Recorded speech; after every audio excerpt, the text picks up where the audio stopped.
the race was very challenging, to my surprise. That's what I'm saying. That's a challenging race for 52K. It's too many unknowns. First of all, it's steep, high altitude, and then there's this rope which is hanging from one of the summits, and you have to. And it's like Everest C. There's like 50 people hanging onto that rope. Oh no! And the rope swinging left and right. Oh.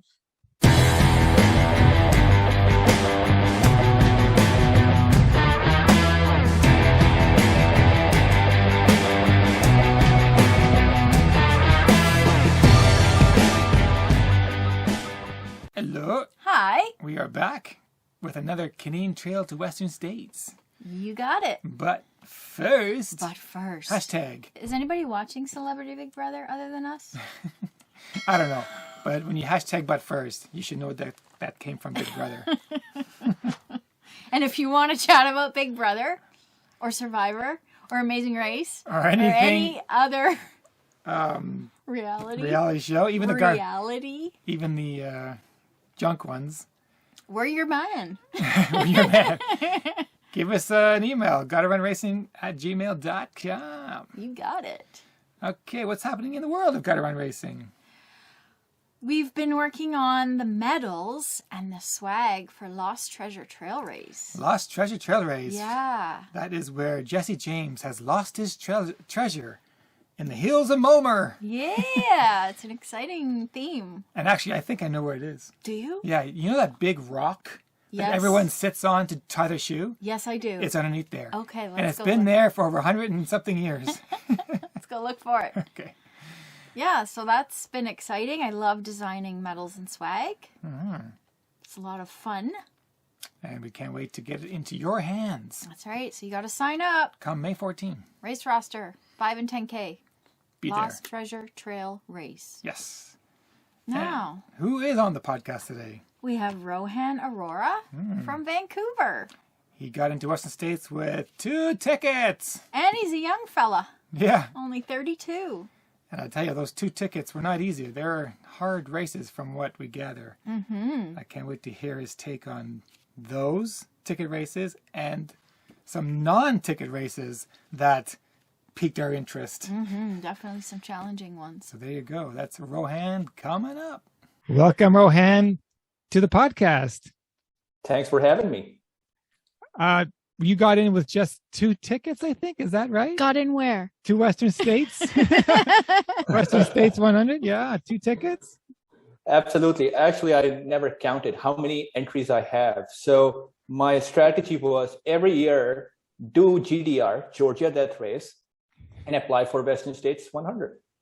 So I was never eager to get into the race. And I said, if I play this strategy, I might get lucky. And yeah, that happened.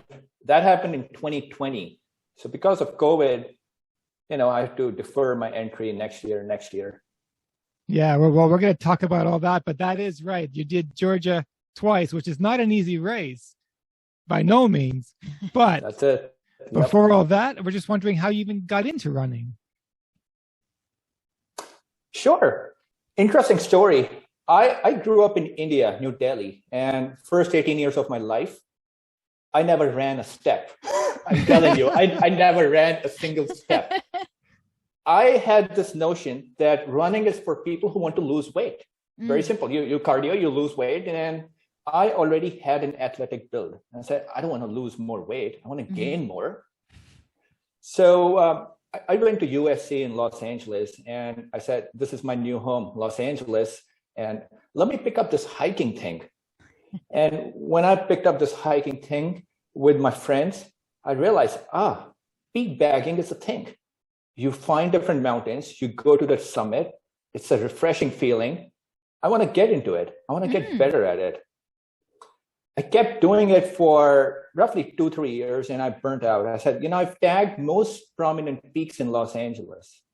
Right. I want to push the limits. I want to go further in Eastern Sierras and tag those 13ers, 14ers. I've done Mount Whitney. I was miserable, but I want to do it hard way. And throughout this journey, you'll notice I'm attracted to things that are very esoteric, and people don't want to touch it with a 10-foot pole. So I figured out I'm going to do these Sufferfest. I borrowed this terminology from Alex Honnold. He did it with his friend Climber and, biked around and tagged all the 13ers and Sierras. So my Sufferfest, with people around me having 9 to 5 is Friday, 2 a.m. you wake up, you get back to the town, in 24 hours to next day. Okay. So that's the definition of Sufferfest, 2 a.m. to 2 a.m. And wow. You got to do the 6 hour long road trip to the 13er, the base of the mountain. Mm-hmm. Do the 10-mile hike, whatever it's going to take you, and then come back, drive those 6 hours. Wow. I did 3 of them. I was miserable. I said, hey, Sunday, I'm going to save for my sleep. I was never able to sleep on Sunday. I figured out there's got to be a better way. And during this whole time, I was following this guy. His name is Andrew Skurka. He writes this amazing backpacking and hiking, guides. So I bought all this stuff a while ago. So I got into hiking and picked up, what gear you need to carry for these hikes, all that stuff from him. So he was my guru, virtual guru. And of course, I started learning about Strava. So he did his running in Strava. Mm-hmm. Out of nowhere, this guy does like a 100-mile race, run, rabbit, run. He finishes second. Whoa. And he does like a complete breakdown of what he did. I loved his interview. And he interviewed on Ultra Runners podcast by Eric Schranz. I hope he's still around. So I figured out, hey, this is one of those esoteric things. And I want to experience it.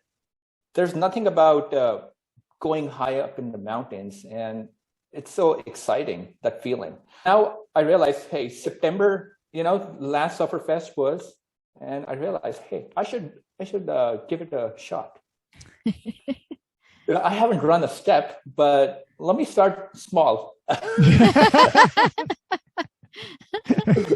So I said, okay, I think it was month of August or so. Said, I'm going to run 1 mile every day. I'm not a runner. I'm not a gifted runner. Let me run 1 mile every day and have a streak on Strava, 30 days, 1 mile. I did that. Never missed a single day. After work or so, I would run at night.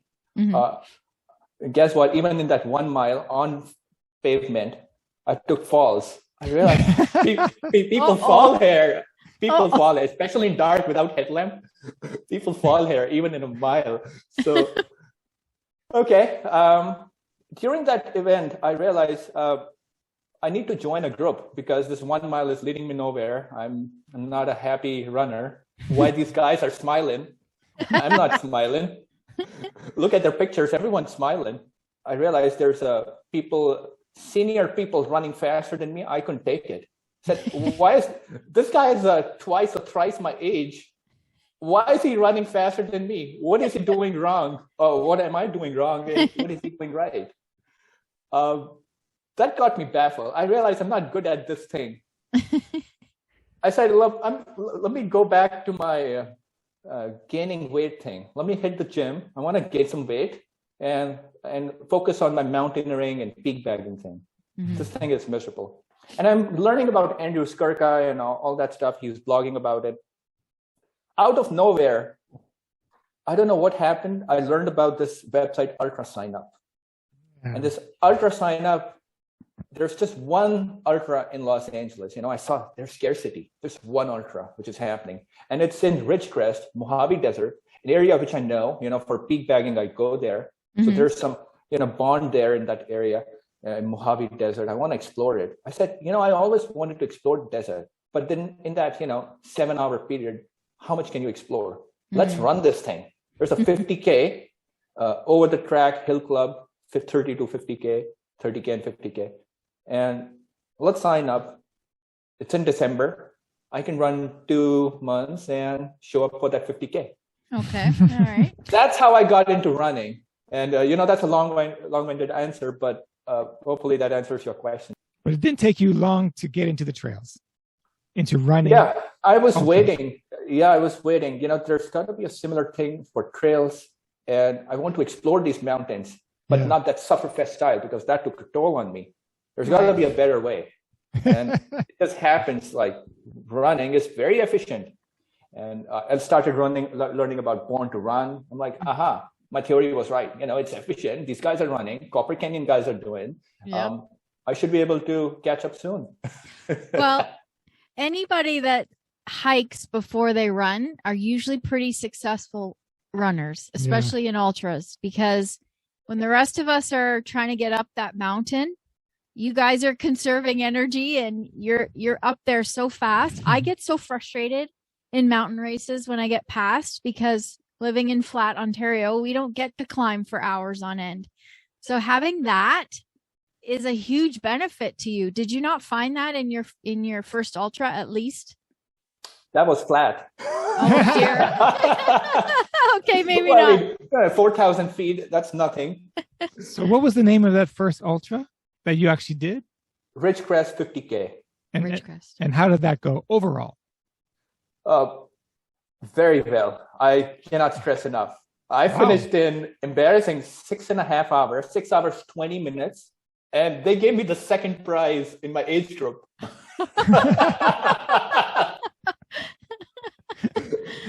How old were you at the time?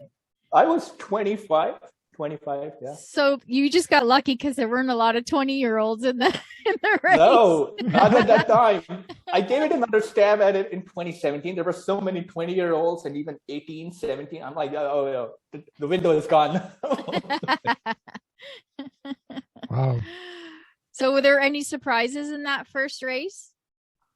I was having the best time of my life when it started. I was wearing, I believe, compression socks for no reason, wearing a vest for no reason, because there's aid stations after every 7 miles. It was super chilly, so I wore like a little bit of a down jacket. Smartwool makes these, sleeveless down jackets. I was wearing that. I wore that entire way, carrying so much weight for no reason. So if you were to do that race again, knowing what you know now, what would you just carry on a 50K race, that race? One handheld. Yes! Yes! That is correct. That is correct. And I don't need to wear a down jacket. Just a t-shirt would work. I don't need compression socks. I don't believe in that anymore. I've got too many injuries, calf issues. I'm like, this thing is poison. That is the correct answer. Well, we would like to talk to you about some of your non-ticket races first, because some of them piqued our interest. And one of them was the Mogollon Monster 100K? Mogollon Monster. Mogollon. That's by Air Vipa, right? Yeah, Air Vipa. Yeah. Yeah. Tell us about this race. I was looking for hard challenges, more climbing, less running. I'm not a guy who does 5-minute miles. So I wanted, more climbing. I just find it harder. And most people are struggling on uphills and I can run uphills. So that gives me like a little tchotchke. And I realized this Mogollon Monster is not very far. I can take a road trip to Arizona. Mm-hmm. And this is the first inaugural 100K. So I don't expect a lot of competition to show up. So let me just stand first and go crazy. So that was my thing. And I said, I want to explore that area also. I've been to Grand Canyon, done rim to rim to rim. Mm-hmm. I was miserable, by the way. I did it with my friend, and my goodness, it broke me down. By the way, aside, taking a tangent there, for nutrition, that was my first year of running, or maybe second. I carried 15 gels and some Noon. That's it for Grand Canyon, rim to rim. Oh boy. Towards the end, I was asking, hey, do you have chips? Do you have something salty? Do you have real food? Do you have real food? Yes. Yeah. Anyway, going back to Mogollon. So again, it's the curiosity. I've been to Grand Canyon. I wanted to see what's this Mogollon rim. And Air Vipa does such a great job in organizing races and then marketing it. And he's shown the course. I realized, this looks hard. That can be a fun challenge. And I want to get better at this 100K distance. Mm-hmm. And, GDR has taught me a bunch of lessons. And so let's figure it out and go there. That was Mogollon. But you still felt good at the end. So there's nothing wrong with stopping and chatting with people and having a good time. That you can pick and choose which races you do that in and which races you focus a little more, right? Exactly. Yeah. Was that your first 100K? Maybe second, because GDR, they advertise it as 62 or I don't know, something 64, but it's actually 72. Of course. and more climbing. Yeah, it's a fun race. I've done two GDRs. Yeah, well, we're almost there, but the other one we were curious about was Broken Arrow Sky Race in Olympic Valley. Yeah, that's a short race for ultra standards, but it must be freaking hard as hell. Looking at the metrics and looking at other people, how they have around my caliber, how they have performed, I realized, 8 hours reasonable. I should be able to do it in 8 hours. That's my goal. And I'm going to carry poles. I've never used poles in my life. This is a perfect opportunity because 50K, 10,000 feet in snow. There's some snowy sections, icy sections also. Yeah, so it's I've never explored Lake Tahoe area. They've got amazing scenery, and I love the Airbnbs there. I really enjoy that area. So there's I'm gonna find some solace there. This is going to be my fun training race, and let's do it. The race was very challenging, to my surprise. That's what I'm saying. That's a challenging race for 52K. It's too many unknowns. First of all, it's steep, high altitude, and then there's this rope which is hanging from one of the summits, and you have to. And it's like Everest Sea. There's like 50 people hanging onto that rope. Oh no! And the rope swinging left and right. Oh. And I have zero balance. So I said, I'm gonna skip this rope and do my own thing, like climbing thing. Walk on my fours and go to the summit. Yeah. That didn't serve me well because if I look down, it's all the way down. Wow. So anyway, it was very challenging. So again, I rolled my ankle and broken arrow. I said, I'm not going to stop. I don't want to DNF in a little 50K. I'm going to suck it in. So it took me 10 hours.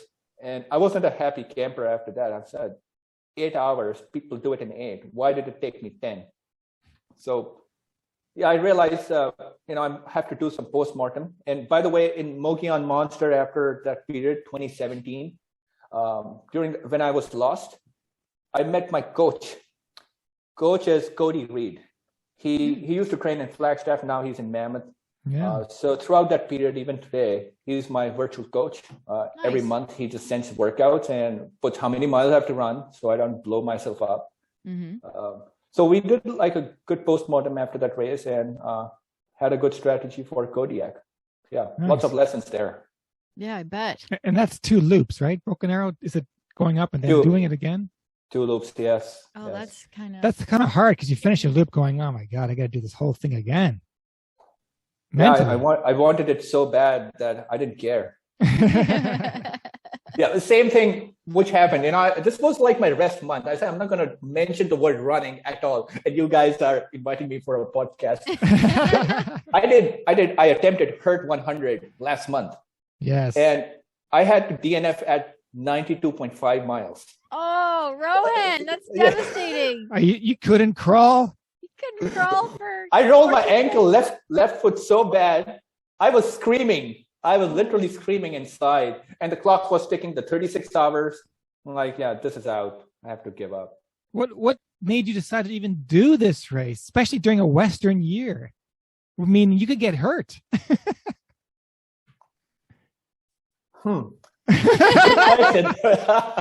Good question, isn't it?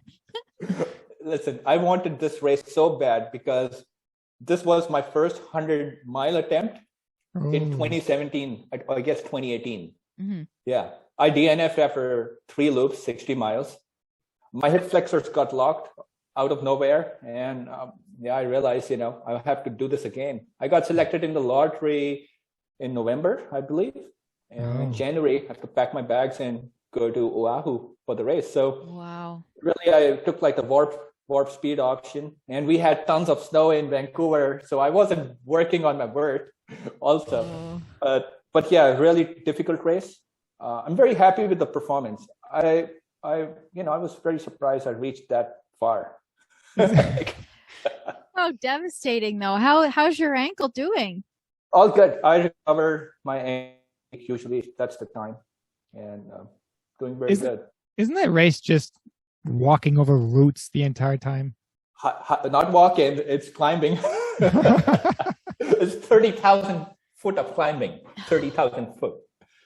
So wow, and the heat. That's a lot. Heat, humidity. Yeah, it was a rough year for sure. Yeah. So when did Western actually become part of your plan? When did it get on your radar? Was it after you read Born to Run? No, after this guy, Andrew Skurka, and I got into Ultra Runners podcast. This guy, Rob Krar. I listened to Canadian. that episode. Yes. This guy finished first in that year, one of the fastest times. And I was like, this guy is god of ultra running. I want to learn from him everything he knows. And again, that's how I picked up, hey, Western States is a big deal. I got into the history and I realized, this was a horse race. Yes, that's right. It's fascinating, isn't it? It is. Yeah, very cool. So then let's talk about your ticket races. Georgia Death Race, which again, you're asking for punishment. Yeah. Because that is not an easy race. Yeah, 2 attempts. First attempt, I rolled both my ankles in the first 20 miles. And I'm like, I can't make this boo-boo again. I've DNF'd Gorge Waterfalls 100K. That's another 100K, which we don't have it because of the forest fires. I came all the way to East Coast, and I want to get it done.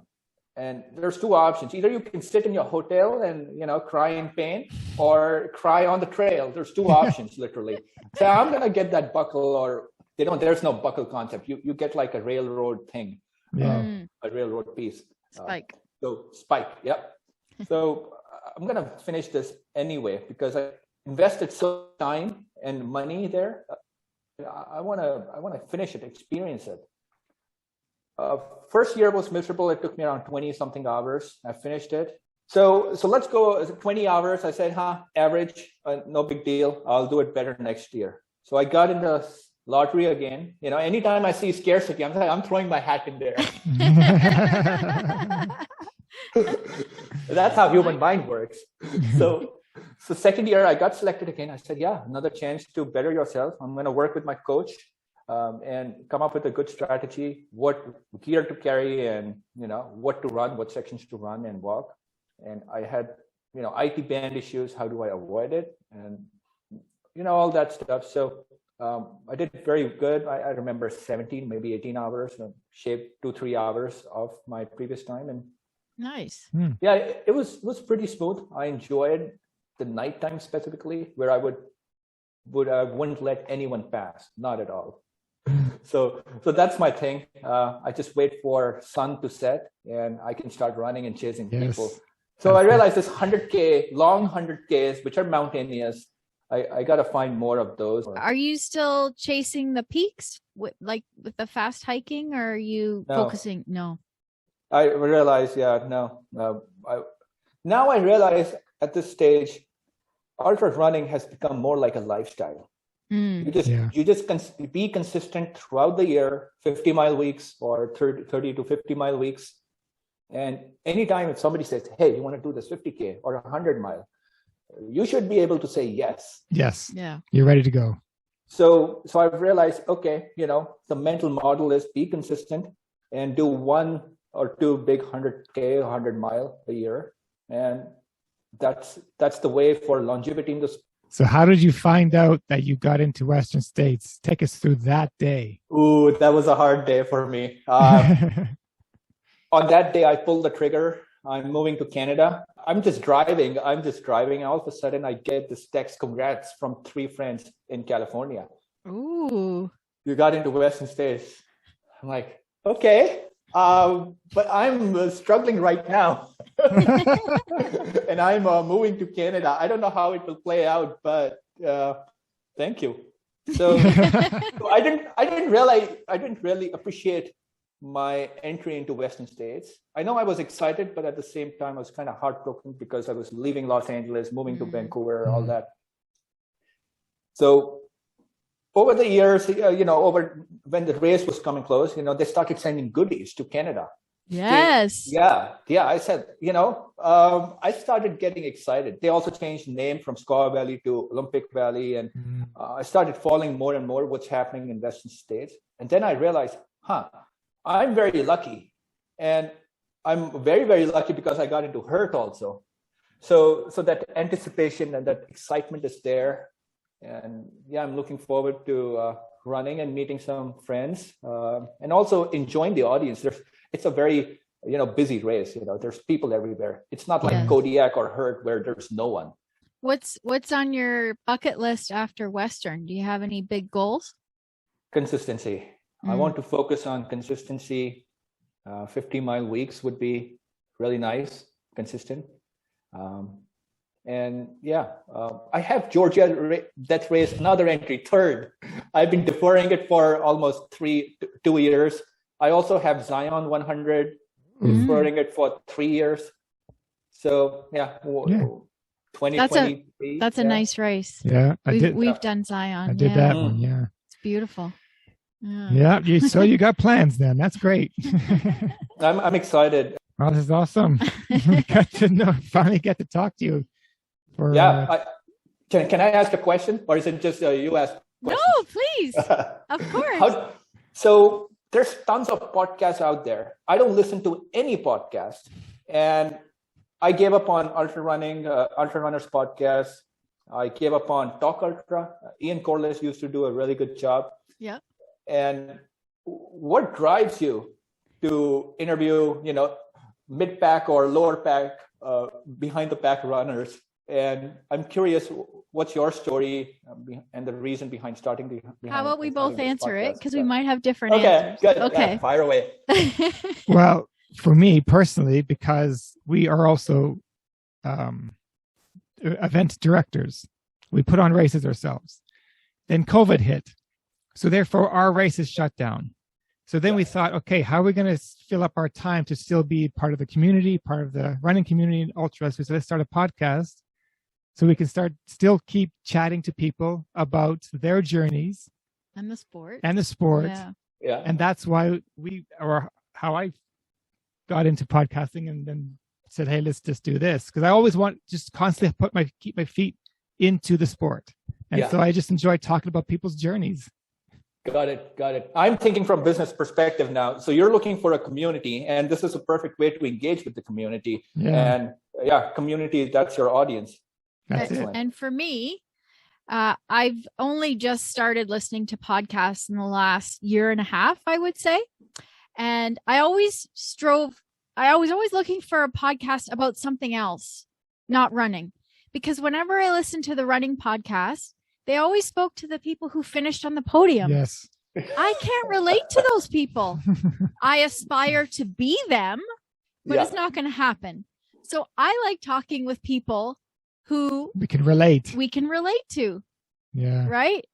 Because it's more, I think it's more helpful in the long run to other people that are listening to say, oh, so-and-so use this trick, or this is how they train, rather than listening to the elites when it's not achievable. Yeah. And very interesting. And podcasting has exploded. I haven't listened to any of your episodes, but if you were to suggest me, hey, this episode, you got to listen, which one should I listen to? Well, we do have this series of Western States, the trail running to Western States. So we did interview a bunch of people who are going to be at Western States this year. So that's a good way for you to know them when you see them on the start line. Say, hey, I listened to your podcast. Yeah. Okay. That's one thing. Also, we feature Canadians mostly. And I guess our last one was with Marianne Hogan, who got a golden ticket at Bandera. She's going to be there. And also Elsa McDonald, who's going to be there as well, also got a golden ticket at the same race a year earlier, which is interesting. They're both using their golden ticket wins at Bandera for Western States this year. So I would check those two out. Will do. Thank you. And then I think maybe check out Michele Graglia because he lives in Big Bear. Yes. He has a very interesting story of how he got into running. And he's written a really good book called Ultra. So he's on the more elite category of runners, but it's his story that attracted us to want to speak to him. So I think that would be another good one for sure. Awesome. Yeah. Yeah. And, Very and cool. Dean Carnass is his hero. Yes. Oh, I see. Yeah. Yes. And hopefully we'll get Dean on one day. Oh, yeah. Well, he keeps messaging me. I say, hold off, Dean. Hold off. Yeah, right. Well, if you don't mind, Rohan, we like to end our podcast with some rapid fire questions, okay? Oh, I see. Surprise. Nice. I thought we are bringing this to a close. But yeah, go ahead. Okay. Oh, have you lost a toenail from running? I just noticed this morning, hurt, and that's this pinky toenail. I had a blood blister. It just disappeared. Okay, so that's a there you yes. go. First. I was going to say you probably might have too when you were wearing size 12 shoes. They were loose. Oh, no. No? I would just roll. I would just roll first. What's the one food that you look for at an aid station? Gels?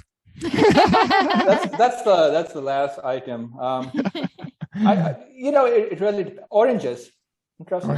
Oranges. You just eat off oranges, or most likely anything in plastic food bags, or those Ziploc bags. So you can just grab it, throw it in your vest, and that's it. And go, yeah. If you could travel back in time, what period would you go to? I'm very happy in this period. We are living in a world of abundance, and I don't want to go back. The world was miserable back then. And no, I'm very happy to be in this century. So I'm enjoying it, and I want to explore what's ahead. Yeah. Now you've been traveling on for business. So where would you like to go for vacation right now? Norway. Killian posts these amazing pictures and near Romsdal. I want to explore those mountains, and there's a Tromsø race somewhere they organize. I want to explore those mountains. So, yep. Yeah. We heard Norway quite a few times on this podcast. Yeah. All right. And final question is pick a superpower. Oops. How can I be much more self-aware if there's a superpower like that? Much more self-aware. That's strange. That is interesting because there are species out there that are just aware of their surroundings, kind of thing. More so. Self-aware, yeah. Very good. That's a good answer. We haven't had that one. Yeah. Very good. All right. Thank you. Well, this has been awesome. Thank you so much. My pleasure. Yeah. What a fun episode. And you guys are doing great. I will listen to those episodes. Thank you. Thank you. Cool. Oh, we forgot to ask him if he was going to have any pacers. No pacers. One-man team. I think it's a very selfish sport. And if somebody is dying to pace me, absolutely. Why not? But I think it's a selfish sport, and I'm still exploring why I'm doing it. And so, let me enjoy it. And I have a feeling I'll drop the pacers. There you go. Yeah. I love it. All right. Well, thank you so much. And we'll stay in touch for sure before race day. Okay. All right. Okay. Take care. Bye, guys. Bye. Bye. And that is Rohan Aurora. Yeah. He's still trying to find himself. He's very introspective. Yeah. We appreciated some of his answers. That's true. I'm glad he asked us some questions. That's the first time. That was a first. That's good. Very good. I can't wait to meet him, chat with him on the start line of Western States. You got it. And yeah, sure. If I can get over to Vancouver, I'd love to do his run. He's still talking miles. We need to convert him to kilometers. If he ever does actually finish Hurt 100, we got to get him back on the podcast because that's going to be something. And if you want to hear the full version of this chat with Rohan, check out our podcast. And please do us a favor, hit that subscribe button.